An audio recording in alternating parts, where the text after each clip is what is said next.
السلام علیکم ورحمۃ اللہ وبرکاتہ۔ بسم اللہ الرحمن الرحیم۔ جی ناظرین، آج ہم جس حوالے سے گفتگو کرنے جا رہے ہیں وہ یہ ہے، جیسا کہ آپ کو ناظرین اس بات کا علم ہوگا کہ حضرت آدم علیہ السلام سے جو بھول ہوئی، یعنی وہ درخت کے پاس چلے گئے جہاں سے رب العالمین نے منع کیا تھا، وَلَا تَقْرَبَا هَذِهِ الشَّجَرَةَ۔ تو آیا کہ ناظرین حضرت آدم علیہ السلام نے نبی پاک صلی اللہ علیہ وسلم کا وسیلہ ڈالا، تو اس لیے وہ ان کی توبہ قبول ہوئی۔ تو آئیے ناظرین اسی حوالے سے ہم آپ کو چند علماء کی ویڈیو دکھاتے ہیں، پھر انشاءاللہ ناظرین اسی حوالے سے ہم بھی گفتگو کریں گے۔ تو آئیے ناظرین مل کے ویڈیو دیکھتے ہیں۔ آدم علیہ السلام یہ کیسے تصور کر سکتے تھے کہ کوئی اللہ کی قسم کھا کر بھی جھوٹ بول سکتا ہے؟ اس واقعے کے بعد آدم علیہ السلام اور حضرت حوا رضی اللہ تعالیٰ عنہ کو دنیا میں بھیج دیا گیا۔ ایک عرصے تک اپنے رب تبارک و تعالیٰ کے حضور معافی طلب کرتے رہے۔ پھر آدم نے اپنے رب سے کچھ کلمات سیکھ لیے۔ اس کلمات کے بارے میں مختلف اقوال ملتے ہیں، اور اس کے ساتھ یہ روایت بھی ہے کہ حضرت عمر فاروق اعظم رضی اللہ تعالیٰ عنہ سے مروی ہے کہ نبی کریم صلی اللہ تعالیٰ علیہ وسلم نے ارشاد فرمایا، جب حضرت آدم علیہ السلام سے اجتہادی خطا ہوئی تو عرصہ دراز تک حیران و پریشان رہنے کے بعد انہوں نے رب تبارک و تعالیٰ کی بارگاہ میں عرض کی، اے میرے رب عز و جل، مجھے محمد صلی اللہ تعالیٰ علیہ وسلم کے صدقے میں معاف فرما دے۔ اللہ تعالیٰ نے ارشاد فرمایا، آدم تم نے محمد صلی اللہ تعالیٰ علیہ وآلہ وسلم کو کیسے پہچانا، حالانکہ ابھی تو میں نے اسے پیدا بھی نہیں کیا۔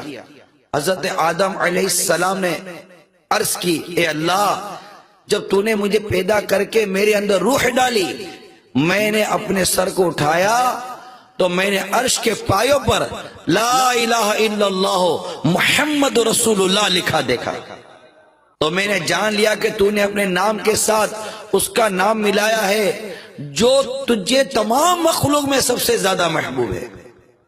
اللہ تعالیٰ نے ارشاد فرمایا، آدم تو نے سچ کہا، تم اس کے وسیلے سے مجھ سے دعا کرو، میں تمہیں معاف کر دوں گا، اور اگر محمد صلی اللہ تعالیٰ علیہ وسلم نہ ہوتے تو میں تمہیں پیدا نہ کرتا۔ انہی حدیث میں امام حاکم نے روایت کی، آدم علیہ السلام عرض کرتے ہیں، لما خلقتنی رفعت راسی الی عرشک فاذا مکتوب فی لا الہ الا اللہ محمد رسول اللہ فعلمت انه ليس احد اعظم قدرا عندك ممن جعلت اسمه مع اسمك۔ باری تعالیٰ جب تو نے مجھے پیدا کیا تو میں نے تیرے عرش کی طرف دیکھا، اور میں نے عرش پر ہر جگہ تیرے نام کے ساتھ نام محمد مصطفیٰ لکھا دیکھا۔ میں سمجھ گیا کہ یہ کوئی تیرا محبوب ترین ہستی ہے۔ چنانچہ اللہ رب العزت نے وحی کی، فرمایا فَأَوْحَى اللَّهُ إِلَيْهِ، اللہ پاک نے بات سن کے فرمایا، آدم وعزتی وجلالی انہو لآخر النبیین من ذریتک لولاہ ما خلقتک۔ فرمایا آدم، مجھے اپنی عزت کی قسم، اپنی جلال کی قسم، یہ میرا محبوب میرا حبیب ہے، سب نبیوں کا نبی آخر الزمان ہے، اور مجھے عزت کی قسم تیری اولاد میں ہوگا، مگر اگر اسے پیدا کرنا نہ ہوتا تو تجھے بھی پیدا نہ کرتا۔ لوگوں، اب ایک بڑی کیف کی بات کہنا چاہتا ہوں۔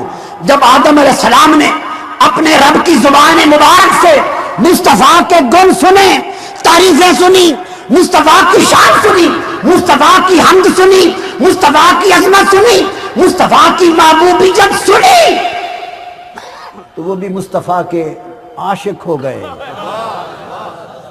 اللہ اکبر۔ میرے دوستو توجہ کرنا، میرے تمہارے نبی کی عظمتیں شانیں کتنی ہیں۔ اللہ کے پاک پیغمبر جناب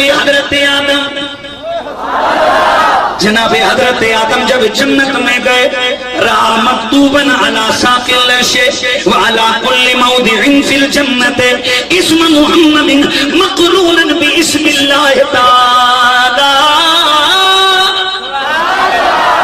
ٹیلی سبحان اللہ کرنے نا، ذرا میرا بھی سٹیمنا جناب یہ بالکل تھوڑا یہ ذرا پیار محبت سے زبان کھول کے سبحان اللہ کہیے۔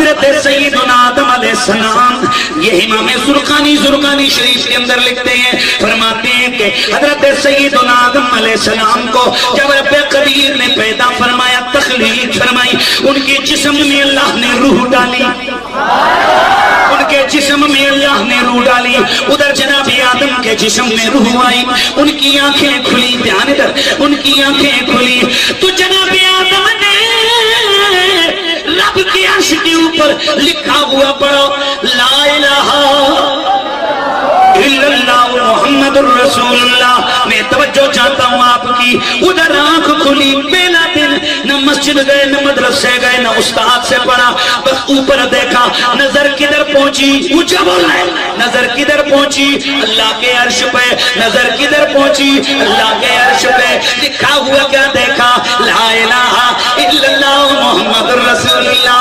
پتہ لگا پہلے نبی کی دن کی نظر میں اتنی قوت ہے، جب اٹھتی ہے آسمانوں کو کراس کر کے عرشوں تک چلی جاتی ہے، وہ پہلے نبی کے پہلے دن کی نظر میں اتنی طاقت ہے، تو تیرے میرے نبی کی نظر میں کتنی پرواز ہوگی۔ جس وقت آدم نے، پیارے آقا آدم نے نام دیکھا تیرے میرے نبی کا، عرض کی یا رب من ہوا، میرے ربا یہ کس کا نام ہے، پیارے اللہ جی یہ کس کا نام ہے، فقال اللہ ھذا ولدک الذی لولا لما خلقتک، رب نے فرمایا او پیارے آدم یہ تیری اولاد میں سے تیرا بیٹا ہوگا، لیکن شان یہ ہے اگر یہ نہ ہوتا میں تجھے ہی نہ بناتا۔ جب حضرت آدم علیہ السلام کو زمینوں پہ اتارا گیا، گناہ نہیں تھا جناب آدم کا، جس گھڑی انہوں نے 300 سال رو رو کے اللہ کی حضور، رو رو کے سر اٹھا کے آسمانوں کی طرف بھی نہیں دیکھا، پھر ایک دن دل میں خیال آیا اور عرض کر دی، اے میرے اللہ کریمہ، اے پیارے اللہ تجھے واسطہ اس بیٹے کا جس کو کائنات عالم کی تخلیق کا تو نے باعث بنایا ہے، اس کے باپ پہ رحم فرما۔ میرے رب نے جو جواب دیا وہ سنیے، میرے اللہ نے فرمایا فنودی یا آدم لو تشفعت الینا بمحمد فی اہل السماوات والارض لشفعناک، اے آدم یہ تو تو نے اپنی توبہ کی ہے، یہ تو تو نے اپنے لیے دعا مانگی ہے، اے آدم اور جس نام کا وسیلہ تو نے دیا ہے، اگر ساری زمینوں آسمان والوں کے لیے تو اس کا نام لے کے ہم سے شفاعت طلب کرتا، ہم سب کی سفارش قبول کر لیتے۔ امام حاکم نے وہ حدیثیں جو امام مسلم اور امام بخاری نے نہیں لکھی، مگر وہ حدیثیں سند کے اعتبار سے اور متن کے اعتبار سے صحیح تھی، اس کو جمع کیا ہے اور اس کا نام رکھا المستدرک علی الصحیحین۔ آئیے امام حاکم کی المستدرک، اس کی جلد نمبر 2 صفحہ نمبر 222 اور حدیث نمبر 4287۔ حضرت امام حاکم پوری سند بیان کرتے ہیں، انفلا انہوں نے ان سے لکھا، حدثنا انہوں نے ان سے حدیث بیان کی، یہاں تک کہتے ہیں ان عمر ابن الخطابی رضی اللہ تعالیٰ عنہ قال، کہتے ہیں حضرت عمر ابن خطاب رضی اللہ تعالیٰ عنہ روایت کرتے ہیں، قال رسول اللہ صلی اللہ علیہ وسلم، اللہ کے نبی صلی اللہ علیہ وسلم نے ارشاد فرمایا، لم افترف آدم الخطیہ، کہتے ہیں آدم علیہ السلام سے جب لرزش واقع ہو گئی کہ آپ نے گندم کھا لیا تھا منع کرنے کے بعد، تو زمین پر آئے اور کہا قال یا ربی، اے پروردگار، اسألوک بحق محمدین لما غفرت لی، اے پروردگار میں رسول اللہ کے حق سے اور ان کے وسیلے سے تجھ سے دعا کرتا ہوں کہ میری مغفرت فرما، میری توبہ قبول فرما۔ فقال اللہ، اللہ رب العزت نے ارشاد فرمایا، یا آدم وکیف عرفت محمدا ولم اخلقہ، اے آدم تو نے محمد صلی اللہ علیہ وسلم کو کیسے پہچانا، کیسے جانا، حالانکہ میں نے ابھی محمد صلی اللہ علیہ وسلم کو بظاہر پیدا نہیں کیا۔ काला या रब्बी, हजरत आदम ने अर्ज किया है मेरे रब, ले अन्नका लम्मा खलक्तनी बेयदीका फनफक्ता फिया मिन रूहिक, ऐ परवरदिगार जब तूने मुझे पैदा फरमाया था और अपने दस्ते कुदरत से मुझ में रूह डाली, रफात और आसी, मैंने अपने सर को उठाया, फराइत अला कवामिल अर्शी मकतूबा, तो मैंने अर्श आजम पर लिखा हुआ देखा, अर्श पर लिखा हुआ पाया कि लिखा हुआ था ला इलाहा इल्लल्लाह मुहम्मद रसूलुल्लाह, कलमा तैयबा लिखा हुआ था। फ़अलिम, तो मैंने जान लिया, इन्नका लम तुज़िफ इला इलस्मिका इल्ला हब्बल खल्क इलैका, मैंने जान लिया कि जिसका नाम तेरे नाम के साथ है वो जरूर तुझे सबसे ज्यादा महबूब होगा, जरूर तू सबसे ज्यादा उससे मोहब्बत करता होगा। फ़क़ाल अल्लाह रब्बुल इज़्ज़त ने इरशाद फरमाया, सदक़ता आदम, ओ आदम तूने सच कहा, इन्नहु लहब्बुल खल्क़ि इलैया, ऐ आदम मुझे तमाम मखलूक में सबसे ज्यादा अजीज वही जात है, उदऊनी बिहक्किही फ़क़द गफ़रतु लका, तूने मोहम्मद के वसीले से मुझसे मांगा है, जा मैंने तेरी मग़फ़िरत कबूल कर ली, तुझे माफ कर दिया। वलौला मुहम्मदुन मा खलक़तुक, ऐ आदम अगर मोहम्मद को पैदा ना करता तो मैं तुझे भी पैदा ना करता। वो क्या गलती हुई कि अल्लाह ने कहा कि इस दरख्त को मत खाना, मगर आदम अलैहिस्सलाम ने खा लिया। कि अल्लाह फरमाते हैं कि फ़तलक़्क़ा आदम मिन रब्बिही कलिमात, जब आदम से गलती हुई इतना पछताए, ये क्या हो गया, ये क्या हो गया, अल्फाज नहीं थे कि मैं कैसे अल्लाह से गिड़गिड़ाऊं, कैसे माफ़ी मांगूं। उनकी बेचैनी को देखकर अल्लाह ने उनको अल्फाज भी सिखा दिए।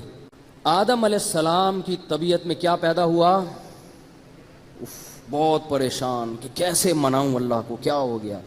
फ़तलक़्क़ा आदम मिन रब्बिही कलिमात, अल्लाह फरमाते हैं आदम ने उचक लिए, अल्लाह से उचक लिए कलिमात।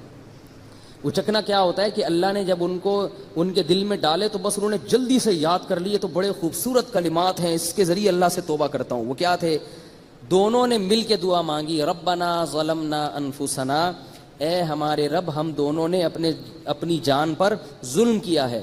जब गुनाह इज्तिमाई हो तो तौबा भी कैसी होनी चाहिए, इज्तिमाई होनी चाहिए। दोनों से गलती हुई है, अल्लाह हम दोनों ने अपनी जान पे जुल्म किया, तेरा कोई नुकसान नहीं किया। व इल्लम तग़फिर लना व तरहमना लनकूनन्न मिनल खासिरीन, अगर तूने हमारी मग़फ़िरत नहीं की, हमें माफ़ ना किया, हम तबाह बर्बाद हो जाएंगे। आदम अलैहिस्सलातु वस्सलाम की तौबा कबूल हुई कैसे? कुरान एक और मंजर पेश करता है, इंडिया पाकिस्तान के मौलवी कुछ और मंजर पेश करते हैं। वो कहते हैं जी आपने कहा मानना, देखिए आदम अलैहिस्सलातु वस्सलाम इतने अरसे तक रोते रहे, माफी मांगते रहे, माफी नहीं हुई। फिर एक दिन आदम अलैहिस्सलाम ने कहा अल्लाह तुझे वास्ता है मोहम्मद रसूलुल्लाह सल्लल्लाहु अलैहि वसल्लम का। अल्लाह ने कहा आदम तुझे क्या पता मोहम्मद का? कहा जब जन्नत से निकल रहा था तेरे अर्श के नीचे लिखा हुआ देखा था ला इलाहा इल्लल्लाह मोहम्मद रसूलुल्लाह, मैं समझा कि ये बहुत बड़ी हस्ती है, इसके वास्ते से और इसके नाम से जो मांगेगे मिल जाएगा। कहा हाँ आदम, इसका वास्ता देकर जो भी कोई सवाल करता मैं पूरा कर देता। ये मौलवियों की बातें हैं, ये मन घड़त और झूठी कहानियां हैं। और कुरान हकीम क्या बयान करता है, आदम ने कुछ कलिमात सीखे, उन कलिमात को भी कुरान ने बयान किया। काला, दोनों ने कहा, सैयदना आदम ने, अम्मा हवा ने, दोनों ने कहा रब्बना ज़लमना अनफुसना, अल्लाह हमने जुल्म किया, हम दोनों ने जुल्म किया अपनी जानों पर। व इल्लम तग़फिर लना व तरहमना, अगर तू हमें माफ नहीं करेगा, तू हम पर रहम नहीं करेगा, लनकूनन्न मिनल खासिरीन, तो हम खसारा और घाटा पाने वालों में हो जाएंगे। इस सिलसिले में इब्ने अब्बास रज़ियल्लाहु अन्हुमा का दूसरा कौल है। वो फरमाते हैं सैयदना आदम अलैहिस्सलाम ने अर्ज की, ऐ अल्लाह क्या तूने अपने दस्ते मुबारक से मुझे पैदा नहीं फरमाया? मालिक ने फरमाया क्यों नहीं? सैयदना आदम ने अर्ज की, ऐ अल्लाह क्या तूने मुझ में रूह नहीं फूकी? फरमाया हाँ। आदम ने अर्ज किया कि जब मुझे छींक आई तो क्या तूने नहीं फरमाया अल्लाह तुझ पर रहम फरमाए, और क्या तेरी रहमत तेरे गज़ब पर गालिब नहीं? फरमाया हाँ। तो सैयदना आदम ने अर्ज की, ऐ अल्लाह क्या तूने मुझ पर यह लिख नहीं दिया था कि मैं ये काम करूंगा? अल्लाह ने फरमाया हाँ। आदम ने अर्ज की, ऐ अल्लाह अगर मैं तौबा कर लूं तो क्या वापस मुझे दोबारा जन्नत में लौटा दोगे? जो गलती मुझसे हुई, जो गुनाह मुझसे हुआ, मेरा मकाम, मेरी शान, मेरी अजमत, उसके बावजूद एक गलती की बिना पर मुझे ये सजा मिली। अगर मैं उस गुनाह से तौबा कर लूं, माफी मांग लूं कि अल्लाह मुझे दोबारा उस मकाम पे लौटा दोगे, तो मालिक ने फरमाया हाँ, अगर तू तौबा कर ले तो दोबारा तुझे तेरे मकाम पे पहुंचा दिया जाएगा। सैयदना आदम अलैहिस्सलाम की तौबा का वाकया ये बड़ा मशहूर है, अल मुजमुल कबीर तबरानी में और अल मुस्तदरक लिल हाकिम में, और इमाम हाकिम ने इसको बुखारी और मुस्लिम की शर्त पे सही भी कहा है। लेकिन उसूल मुहद्दिसीन देखे जाएंगे। ये मशहूर वाकया है कि आदम अलैहिस्सलाम की जब तौबा कबूल नहीं हो रही थी तो उन्होंने नबी सल्लल्लाहु अलैहि वसल्लम का वसीला पेश किया, उसकी बरकत से अल्लाह ताला ने उनकी तौबा कबूल कर ली। तो इस हदीस के अंदर अब्दुर्रहमान बिन ज़ैद बिन सालिम ये ज़ईफ रावी है, हत्ता के बरेलवियों के सबसे बड़े मुहक्किक जो हैं, जो मुफ्ती मुनीबुर रहमान साहब के मदरसे में शेखुल हदीस है गुलाम रसूल सईदी साहब, उन्होंने भी अपनी किताब में शरह सही मुस्लिम में और तिब्यानुल कुरान में लिख दिया कि यह रवायत पक्की ज़ईफ है, लेकिन चूंकि फजीलत में है तो फजीलत में ज़ईफ रवायत ली जा सकती है। हालां सही मुस्लिम के मुकदमे में है कि फजीलत में भी नहीं ली जाएगी, लेकिन ये फजीलत में तो आप ले नहीं रहे हैं, इसे तो अकीदा बना रहे हैं वसीले का, फजीलत में कहां ले रहे हैं। तो उन्होंने भी माना ये रवायत ज़ईफ है और ये कुरान के भी खिलाफ है, क्योंकि कुरान पाक में जो दुआ आई है इसके बरक्स सूरतुल अराफ आयत नंबर 23 और आपके पास आयत नंबर 13, रब्बना ज़लमना अनफुसना व इल्लम तगफिर लना व तरहमना लनकूनन्ना मिनल खासिरीन, ऐ रब हमारे, हमने अपनी जानों पर जुल्म किया और अगर तूने हमें माफ ना किया तो यकीनन हम खसारा पाने वालों में से हो जाएंगे। कुरान में किस्सा आदम और इब्लीस 7 दफा एड्रेस हुआ है। अल्लाह ताला ने दुआ एक जगह ही बयान की, वो ये, अगर वो वाली दुआ होती तो कुरान में आती। इसीलिए यही हदीसें हैं जो ज़ईफ हदीसें, जिन्होंने लोगों को मुनकरीन हदीस बना दी है, और उस पर मैंने एड्रेस भी किया है। मुनकरीन हदीस के फितने का तहकीकी जायजा मसला नंबर 35 के नाम से 1 घंटा 35 मिनट की गुफ्तगू है ahlesunnatpak.com पर, कि मुनकरीन हदीस पैदा इसलिए हुए हैं कि जब ज़ईफ हदीसें जो कुरान से टकराती थी उन पर अकीदे खड़े हुए हैं, तो ये कुरान पाक से भी टकराती है, लिहाजा हम इसको। जी नाज़रीन, आपने ये वीडियो मुलाज़ा फरमाई। नाज़रीन यकीन मानिए, अगर तो आप कुरान हदीस का मुताला करेंगे तो पूरे कुरान और नबी पाक सल्लल्लाहु अलैहि वसल्लम के फरमान से ये जुमला नहीं मिलता, बल्कि ये तो अल्फाज मिलते हैं कि अल्लाह रब्बुल आलमीन ने हज़रत आदम अलैहिस्सलाम को कलिमात सिखाए, वअल्लमा आदम अल अस्मा, यानी हज़रत आदम अलैहिस्सलाम को कलिमात सिखाए। ये कुरान पाक के अंदर जुमले मिलते हैं। कुछ लोग कहते हैं ये नबी पाक सल्लल्लाहु अलैहि वसल्लम का सामने नाम लिखा होता है, उन्होंने वसीला डाला। नाज़रीन ऐसी अहादीस के अंदर तो ये खैर बात नहीं मिलती। बाकी नाज़रीन जो जुमले अल्लाह रब्बुल आलमीन ने हज़रत आदम अलैहिस्सलाम को बतलाए वो हम पढ़ते हैं। फरमाया रब्बना ज़लमना अनफुसना व इल्लम तगफिर लना व तरहमना लनकूनन्ना मिनल खासिरीन। ये हज़रत आदम अलैहिस्सलाम और हमारी अम्मा जी हव्वा, इन्होंने जबल रहमत पे खड़े होकर ये जुमले कहे, तो अल्लाह रब्बुल आलमीन को यानी ये पसंद आए, तो अल्लाह रब्बुल आलमीन ने खैर माफ़ कर दिया। नाज़रीन अब अगर ये बात हम करते चलें कि नबी पाक सल्लल्लाहु अलैहि वसल्लम का वसीला डाला है, तो नाज़रीन यहाँ पे एक जुमला ये भी बताता चलूँ कि जब हज़रत आदम अलैहिस्सलाम ने अल्लाह रब्बुल आलमीन के सामने कहा रब्बना ज़लमना अनफुसना, रब्बना ए हमारे रब, ज़लमना हमने जुल्म किया अपनी जानों के ऊपर, रब्बना ज़लमना अनफुसना व इल्लम तगफिर लना, अल्लाह व तरहमना, अल्लाह अगर तूने हमारे ऊपर हमारी बख्शिश ना की, हमारे ऊपर रहम ना किया, तो आगे का फरमाया व इल्लम तगफिर लना व तरहमना लनकूनन्ना मिनल खासिरीन, तो हम खसारा पाने वालों में से हो जाएंगे। तो नहीं, जब रब्बाना हज़रत आदम अलैहिस्सलाम ने कहा तो शैतान ने ये चीज सोची कि हज़रत आदम अलैहिस्सलाम रब कहते हैं तो अल्लाह फौरन मान जाते हैं, अल्लाह फौरन दुआ को कबूल कर लेते हैं, तो फिर शैतान ने भी रब ही कहा है। सूरह हिज्र की आयत है। तो नहीं, फिर ये शैतान ने किसका वसीला डाला है? अब शैतान क्या कह रहा है? रब्बी फअनज़िरनी इला यौमि युबअसून, इसने किसका वसीला डाला है? इसने भी कहा है कि रब्बुल आलमीन के नाम के का ही हवाला दिया है। रब्बी कहा है तो अल्लाह पाक ने उनकी बात को मान लिया है, उसको क़यामत तक मोहलत दे दी। बाकी नबी यहाँ पे दुआ करते हैं अल्लाह पाक हमें नबी पाक सल्लल्लाहु अलैहि वसल्लम की शरीयत के मुताबिक ज़िंदगी गुजारने की तौफीक दे, और अल्लाह पाक हमें 5 वक्त का पक्का और सच्चा नमाजी बना दे, और जितने भी बे औलाद जोड़े हैं अल्लाह पाक सबको नेक नरीना सेहत तंदुरुस्ती वाली ईमान वाली लंबी ज़िंदगी वाली औलाद अता फरमा दे। जज़ाकुमुल्लाहु खैरा, अहसनल जज़ा। अस्सलामु अलैकुम व रहमतुल्लाहि व बरकातुहू।